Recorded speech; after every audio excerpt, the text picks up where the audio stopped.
Hello everyone, this is Shubha Bhargav again. Today we are going to discuss about the application of GIS. There is so many applications of GIS in the field of land use, land cover, traffic planning, urban management, city management, and so many things are now depend upon the GIS applications. So today we are going to discuss about the traffic management and planning and their monitoring and controls. Mainly, the traffic management is the planning, monitoring, and control influence of traffic. The traffic system management TSM is used to increase the capacity of state and local transport by increasing the number of peak hours person trip by improving existing facility without major construction. Okay so generally आप Bhopal city और सारी जगह पर देख रहे हैं जो ये रेड लाइट वगैरह भी रहती हैं, ये सारी क्या चीज़ होती है, ट्रैफिक मैनेजमेंट सिस्टम को का ही एक पार्ट होती है. एक्चुअली जिस तरीके से जो ट्रैफिक रहता है उसको थोड़ी थोड़ी सी देर रोक के आगे बढ़ाना, जिससे कि किसी एक पर्टिकुलर पॉइंट पर कंजक्शन ना हो, भीड़ इकट्ठी ना हो, और ज़्यादा भीड़ इकट्ठी होने के कारण कुछ भी प्रॉब्लम क्रिएट ना हो, इसके लिए मैनेजमेंट सिस्टम क्रिएट किया जाता है. तो मेजर ऑब्जेक्टिव क्या रहता है इसका कि ensure the reliable safe operation. सबसे इम्पॉर्टेंट चीज़ है कि सब सेफ ऑपरेशंस हो हमारे जितने भी ट्रांसपोर्ट के. फिर fair allocation of infrastructure space, मतलब हमारी रोड वापस थोड़ी ब्रॉड होंगी. अगर रेल के स्लॉट्स हैं तो वो रेल के स्लॉट्स भी प्रॉपर होने चाहिए, और जो स्पेस है, जो रोड के आसपास भी स्पेस है, वो भी अवेलेबल प्रॉपर होना चाहिए, और जो ट्रैवलिंग की मोबिलिटी को इम्प्रूव करे. दूसरी चीज conserving the energy while protecting the environment. सबसे बड़ी बात है nowadays energy protection to save the environment. ठीक है. So now you can see here the why is the traffic management need of traffic management system. In the mainly in the India, or mainly old city areas, there is a very clumsy and very unsystematic conditions are always found in the peak hours. That's why we need traffic management system and multi-vehicular traffic sharing, road management systems. जो देखिए, देखा जाए तो एक total number of motor vehicles Indian roads में कितने हैं, 72.7 million, और 3 kilometre of road available for per 1000 population. आप सोच के देखिए कि कितना ज़्यादा इरेगुलर वे में ये पीछे ट्रैफिक दिख रहा है. इसको आप देखिए, किसी का भी कोई प्रॉपर लेन नहीं है, राइट. सो अगर हम देखें तो क्या है एग्जैक्टली जीआईएस का रोल इसमें. तो जीआईएस क्या करता है, ईच फील्ड, हर एक फील्ड को लेके उसका मैनेजमेंट का के लिए हेल्पफुल है. It provide alternate routes to road users.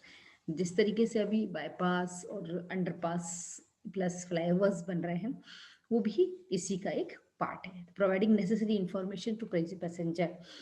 GIS also helpful for information carrier for proper signal control, for minimize the accident and reduction of the congestion. Mainly the congestion point को minimize करना, right. So accident सबसे बड़ी चीज़ है एक traffic planning में कि minimization of accidents.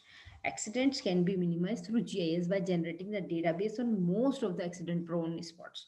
Generally आप देखेंगे कहीं पर भी लिखा रहता है कि डेंजर जोन और दुर्घटना का क्षेत्र.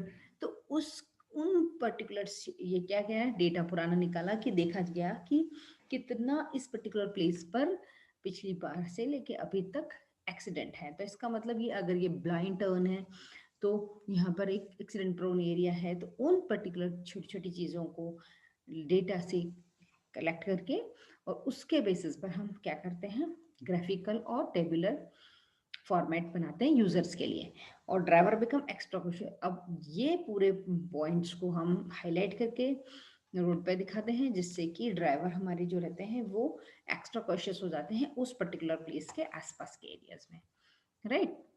तो इसके लिए क्या क्या मेथोडोलॉजी लेनी है मेनली, है ना, load pedestrian vehicle crash data and segregate the data at each location. मतलब vehicle crash data and the जितना भी व्हीकल का क्रैश का डेटा है वो लोड पेडेस्ट्रियन, मतलब जितना भी ये एक्सीडेंट होते हैं जिसमें कि व्हीकल के क्रैश हुए हैं उसकी लोकेशंस को फाइंड आउट करना, फिर उसको सीवियरिटी कहाँ है, ईच लोकेशन पर कहाँ कहाँ कौन सा सबसे ज़्यादा डेंजरस एरिया है कौन सा, उसके बाद उसके स्पेटियल पैटर्न को से उसका पेडेस्ट्रियन व्हीकल क्रैश डेटा निकालना। फिर क्या किया कि हमने एक हॉटस्पॉट मैप क्रिएट किया। ये देखिए आगे ये इन सारे मैप्स को बनाए हैं कि लोकेशन कहाँ कहाँ क्रैशेस मेनली होते हैं उन पॉइंट्स को लोकेट किया। उसके बाद फिर सीवियरिटी इंडेक्स, मतलब किस जगह पर ज़्यादा सीवियरिटी है उनको लोकेट किया।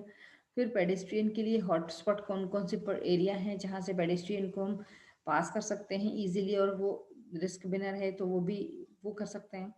उसके बाद फिर बस स्टैंड कहाँ पर हैं एग्जैक्टली उनके प्रॉपर जो अनसेफ एरियाज हैं कि पता चलता है कि बीच में बस स्टैंड है, यहाँ पर आके पीछे से कोई गाड़ी हिट कर सकती है, तो ऐसे ऐसे पर्टिकुलर एरियाज को हमने क्या किया पॉइंट आउट करके इससे जीआईएस के थ्रू हम इसको मार्किंग करते हैं। फिर इससे एक पैसेंजर इंफॉर्मेशन सिस्टम, मतलब passenger information system design for multi modal transit system and that integrates the GIS network analysis using DBS, मतलब DBS DBMS database management system। So passenger information system क्या क्या दिखाता है आपको, लोकेशन ऑफ द स्ट्रीट, फिर optimum math path for based on the time, फिर उसकी main cost effectiveness, फिर ट्रिप मेकिंग इंफॉर्मेशन, फिर schedule for public transit and fare enquiry. तो ये एक पर्टिकुलर पूरा एक डिज़ाइन सिस्टम है जो कि ईच एंड एवरी पार्ट को कंप्लीट करता है आपके पैसेंजर के इंफॉर्मेशन सिस्टम के अंदर। तो इसमें यहाँ पर क्या होता है, क्लाइंट टियर, तो यूज़र इंटरफेस होता है, फिर वो सर्वर से कनेक्ट होता है, फिर मैप के थ्रू हम डेटाबेस मैनेजमेंट देते हैं और नेटवर्क एनालिसिस होता है। इस तरीके से ये पूरा चेन वर्क करता है, राइट। इसी तरीके से अगर क्वेरी प्रोसीजर करना है, किसी को कोई क्वेरी जनरेट करना है, तो उस तरीके से बस का टाइम टेबल और उसका डेस्टिनेशन पॉइंट, फिर क्या क्या किस तरीके से इसका डिस्टेंस कितना है, कितने दूर तक कब तक पहुंचेगी, तो ये ऑप्टिमम कॉस्ट टाइम, ये सारी की सारी चीज़ें भी इसी प्रॉपर फ्लो चार्ट के थ्रू हम इजीली अंडरस्टैंड कर सकते हैं। सो अगर आप देखें तो जीआईएस एक बहुत valuable tool है for the different type of applications just like a traffic management. Thank you.